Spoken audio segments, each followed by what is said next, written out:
నమస్తే. ఈరోజు మనం ఓసీడీ దాని గురించి మాట్లాడబోతున్నాం. అసలు ఈ ఓసీడీ ఎందుకు వస్తుంది? ఓసీడీ వల్ల ఎలాంటి ప్రాబ్లమ్స్ ఫేస్ చేస్తారు? ఎలాంటి ఏజ్ గ్రూప్ వాళ్ళు దీన్ని పాటిస్తూ ఉంటారు? అంటే జనరల్గా మనం సినిమాల్లో చూస్తాము. అది అలాంటి ఓసీడీని ఇప్పుడు మనతో పాటు షేర్ చేసుకోవడానికి డాక్టర్ కేశవరావు గారు ఉన్నారు. ఈయనకు 30 సంవత్సరాల ఎక్స్పీరియన్స్ ఉంది ఈ సైకియాట్రిస్ట్లో. సో ఈయనను అడిగి మనము వివరాలు తెలుసుకుందాం. నమస్తే సార్. సార్, ఓసీడీ అని అంటే ఏంటి సార్? అంటే జనరల్గా ఓసీడీ అంటే నీట్గా ఉండాలి, పద్ధతిగా ఉండాలి అని అనుకుంటాం. అసలు మీనింగ్ ఏంటి సార్ ఓసీడీకి? ఓసీడీ అంటే అబ్సెసివ్ కంపల్సివ్ డిసార్డర్. దీన్ని ఓసీడీ అంటాం.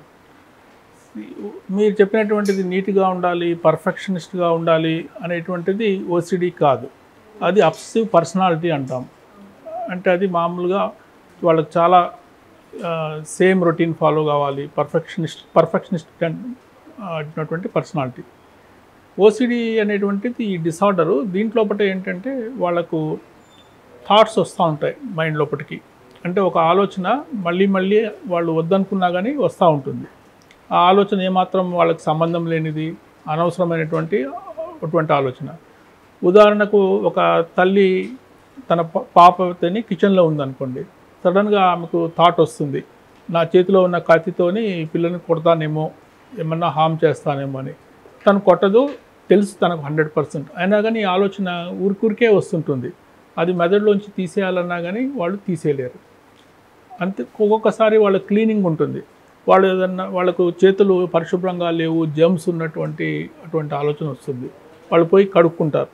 కడుక్కున్న తర్వాత మళ్ళీ ఆలోచన వస్తుంది, కడుక్కోలేదని చెప్పి మళ్ళీ కడుక్కుంటారు. అట్లా రిపీటెడ్గా చేతులు అంతా చీకిపోయేంత వరకు వాళ్ళు వాషింగ్స్ అవుతూ ఉంటాయి.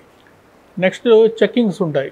అంటే ఇప్పుడు లైట్ స్విచ్ ఆఫ్ చేస్తారు, డోర్ లాక్ చేస్తారు, మళ్ళీ డౌట్ వస్తుంది, లైట్ స్విచ్ ఆఫ్ చేశానా లేదా అని పోయి చూస్తారు. వచ్చి పండుకున్న తర్వాత మళ్ళీ ఆలోచన వస్తుంది, తెలుసు వాళ్ళకు, అయినా కానీ ఆలోచనని వదిలించుకోవడం కోసం మళ్ళీ పోయి చెక్ చేస్తూ ఉంటారు. సో ఇటువంటి ప్రాబ్లమ్స్ ఉంటాయి. తర్వాత ఒక్కొక్కసారి కొంతమందికి కొన్ని చెడు ఆలోచనలు వస్తాయి. ఇంతకుముందు మదర్కి ఏదైతే అటువంటి హామ్ చేస్తానటువంటి ఆలోచనలు వచ్చినాయో వీళ్ళకి చెడు ఆలోచనలు వస్తాయి.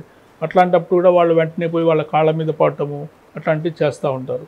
సో ఇది అంటే చాలామంది ఏంటంటే దీని గురించి చెప్పుకోరు పేషెంట్స్. ఎందుకంటే ఇది చెప్తే తమకు ఏమన్నా పిచ్చి అనుకుంటారు, తాము నిజంగా క్రేజీ అవుతున్నామని చెప్పి వాళ్ళకి చాలా భయంలో ఉంటారు. ఒక్కొక్కసారి వాళ్ళు దీనివల్ల డిప్రెషను, సూసైడ్ వరకు కూడా పోవచ్చు. అయితే ఇది దాదాపు జనాభా లోపల 3% మంది ప్రజల లోపల ఏదో ఒక టైంలో వస్తుంది. అంటే అంత అరుదైనటువంటి సమస్య కాదు ఇది. తర్వాత ఇంకొకటి ఏమంటే, ఈ సమస్య ఉన్నవాళ్ళు మిగతా అన్ని విషయాల్లో బాగానే ఉంటారు. అంటే వాళ్ళు మాట్లాడటంలో కానీ, ప్రవర్తనలో కానీ, దేంట్లో కానీ ఏ విధమైనటువంటి తేడా ఉండదు. సో వాళ్ళే సఫర్ అవుతూ ఉంటారు ఈ సమస్యను చెప్పుకోలేకుండా. ఒకసారి ఇట్లాంటిది ఓసీడీ అన్నది ఉన్నది అన్నప్పుడు అప్పుడు డాక్టర్ల వద్దకు వస్తారు. ఓకే. దీనికి ఎలాంటి ట్రీట్మెంట్ ఉంటుంది సార్? దీనికి ట్రీట్మెంట్ ముఖ్యంగా 2 రకాలుగా ఉంటుంది. ఒకటి బిహేవియరల్ థెరపీ, అంటే సైకలాజికల్ ట్రీట్మెంట్. రెండోది మెడికల్ ట్రీట్మెంట్. ఈ బిహేవియరల్ థెరపీ అనేటువంటిది ముఖ్యంగా ఇక్కడ వాషింగ్ రిచువల్స్ ఇట్లాంటి కంపల్షన్స్కి చాలా బాగా పనిచేస్తుంది. అదేవిధంగా మెడిసిన్స్ అనేటువంటివి కూడా చాలా బాగా పనిచేస్తాయి. సో మెడిసిన్స్ అండ్ వీటి కాంబినేషన్ వాడటము అన్నిటికంటే బెస్ట్ మెథడ్. ఈ మధ్యగా కొత్తగా బ్రెయిన్ స్టిమ్యులేషన్ అది కూడా వచ్చింది, ఆర్టీఎంఎస్ అని వచ్చింది. దానివల్ల కూడా మంచి ఫలితాలు వస్తున్నాయి. ఓకే సార్, ఇది అంటే చిన్నపిల్లలకు కూడా ఉంటుందంటారా? అంటే పెద్దవాళ్ళు బిహేవ్ చేయడం అలా చూస్తాము, ఓసీడీ అని చెప్పేసి చూస్తాము. చిన్నపిల్లలకు కూడా ఇలాంటి లక్షణాలు ఉంటాయంటారా? చిన్నపిల్లలు అంటే ముఖ్యంగా టీనేజ్ వాళ్ళల్లో వస్తుంది. అంటే మామూలుగా ఒక టీనేజ్ లోపల ఒక పీక్ చాలా ఎక్కువ మంది కనిపిస్తారు. మళ్ళీ తర్వాత 30-35 ఏళ్ళ లోపల మళ్ళా వస్తాయి. సో రెండు హైట్స్ ఉంటాయి, ఒకటి టీనేజ్ వాళ్ళు, తర్వాత కొంచెం లేటుగా. ఓకే. అండ్ మెడికేషన్ ఎలా ఉంటుంది సార్? మెడికేషన్ అనేటువంటి ముఖ్యంగా ఇప్పుడు మేము SSRIs అంటాం, అంటే డిప్రెషన్ లోపల వాడేటువంటి మెడికేషన్సే. అయితే ఈ మెడిసిన్స్ చాలా హై డోసుల లోపల కొంచెం ఎక్కువ కాలం వాడాల్సి ఉంటుంది. ఒకసారి వాళ్ళు రెస్పాన్స్ వచ్చిన తర్వాత సో కొన్నాళ్ళ తర్వాత తగ్గించి చూస్తాము. ఎందుకంటే నేచర్, అంటే ఈ యొక్క జబ్బు యొక్క నేచర్ కూడా ఏంటంటే కొన్నాళ్ళ తర్వాత దాంతటికి అదే కొంతమందిలో తగ్గిపోవచ్చు. కొన్నాళ్ళు తక్కువ ఉండటము, కొన్నాళ్ళు ఎక్కువ ఉండటము ఉంటుంది. సో డాక్టర్ పర్యవేక్షణ లోపల దాన్ని చూసుకుంటూ మెడిసిన్స్ తగ్గించడము, పెంచడము ఉంటుంది. ఓకే. అండ్ దీనికి తీసుకోవాల్సిన జాగ్రత్తలు ఏంటి అంటారు? ఒకవేళ టీనేజ్లో ఉన్న పెద్దవాళ్ళలో ఉన్న వాళ్ళకి ఇప్పుడు ఓసిడి అనేది ఒకటి ఉంది అని అన్నప్పుడు దాన్ని తగ్గించడానికి తీసుకోవాల్సిన జాగ్రత్తలు ఏముంటాయి అంటారు? అంటే వ్యక్తిపరంగా తీసుకోవాల్సినటువంటి జాగ్రత్తలు ఏమి ఉండవు. కానీ ఒకటి అంటే ఇప్పుడు సైకలాజికల్ ట్రీట్మెంట్ లోపల ఇప్పుడు వాళ్ళు ఏదన్నా ఒక ఆలోచన వస్తున్నప్పుడు ఆ ఆలోచన రాకుండా ఉండాలి అని దాన్ని పుష్ చేస్తారు. సో అట్లా పుష్ చేయొద్దని చెప్తాము. వస్తే రానియండి, మీరు పుష్ చేసి రాకుండా చేయాలంటే అది ఇంకా వస్తూ ఉంటుంది. So don't do that. Just రానివ్వండి, ఆలోచించండి, పర్వాలేదు, కొద్దిసేపటికి అదే కొంచెం తగ్గే అవకాశం ఉంటుంది. కానీ ఇప్పుడు వాళ్ళకి ఇప్పుడు అదే ఆలోచన రిపీటెడ్గా వస్తే పని చేస్తారు కదా సార్? అంటే చేయరు. అదే ఆలోచన రిపీటెడ్గా వచ్చినా కానీ మనిషి తను చేయదలుచుకున్నటువంటి పని చేయడు.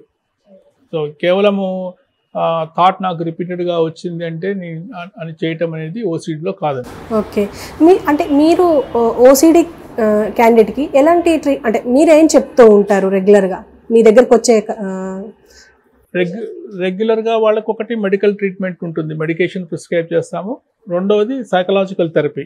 అంటే ఆ ఆలోచన వచ్చినప్పుడు వాళ్ళు ఏం చేయాలి, యూజువల్గా దాన్ని పుష్ చేయకుండా దాన్ని అర్థం చేసుకోవటము. ఇంకొకటి ఏమంటే ఒక్కొక్కసారి చాలా గిల్ట్ ఉంటుంది వాళ్ళకు. ఈ ఆలోచన వచ్చిందంటే నేనేదో చెడ్డవాడిని, అందువల్లే నాకు ఇటువంటి అంటే కొన్ని ఆలోచనలు ఎట్లా అంటే బ్లాస్ఫమస్ థాట్స్ అంటారు. అంటే దేవుడు లేడు అన్నట్లు, లేకపోతే ఇంకా ఎవరైనా స్త్రీల మీద కూడా కొన్ని అటువంటి ఆలోచనలు, అంటే వరుస లేనటువంటి వాళ్ళ మీద కూడా ఆలోచనలు వస్తాయి. నేను చాలా చెడ్డవాడిని కాబట్టి నాకు ఇటువంటి ఆలోచన వస్తుంది అని వాళ్ళు చాలా కుమిలిపోతుంటారు. సో వాళ్ళకి చెప్పేదంటే ఆలోచన నీ చేతిలో ఉండదు కాబట్టి అది ఆ గిల్ట్ ఉండకూడదు అనేటువంటిది వాళ్ళకి, దాన్ని ఏమంటారంటే వాళ్ళు గిల్ట్ ఉండకూడదు అనేటువంటిది దానికి మెయిన్గా. అండ్ మీ దగ్గరికి ఇలాంటి ఓసిడి క్యాండిడేట్ ఈయన టఫెస్ట్ పేషెంట్ అని ఎప్పుడైనా అనిపించిందా? అంటే కొందరు యాక్సెప్ట్ చెయ్యరు కదా కొన్నింటిని. అంటే ఓసిడి అనేటువంటిది ఒక్కొక్కసారి చాలా వెరీ డిఫికల్ట్ అండి. వాళ్ళకు ఎన్ని మెడిసిన్స్ వాడినా కానీ, ట్రీట్మెంట్స్ వాడినా కానీ ఒక్కోసారి రెస్పాన్స్ ఉండకపోవచ్చు. కానీ అది చాలా అరుదు, కానీ చాలా సఫర్ అవుతారు అట్లాంటి వాళ్ళు. అట్లాంటి కేసెస్ కూడా ఉంటాయి. ఆఖరికి వాళ్ళకి బ్రెయిన్ సర్జరీ కూడా పాత రోజుల లోపల బ్రెయిన్ సర్జరీ కూడా ఫ్రీక్వెంట్గా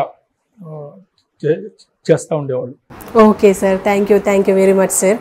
అండ్ చూశారు కదా ఈ ఓసిడికి సంబంధించి ఎపిసోడ్. సో నెక్స్ట్ ఇంకో ఎపిసోడ్తో వస్తాం. నమస్తే.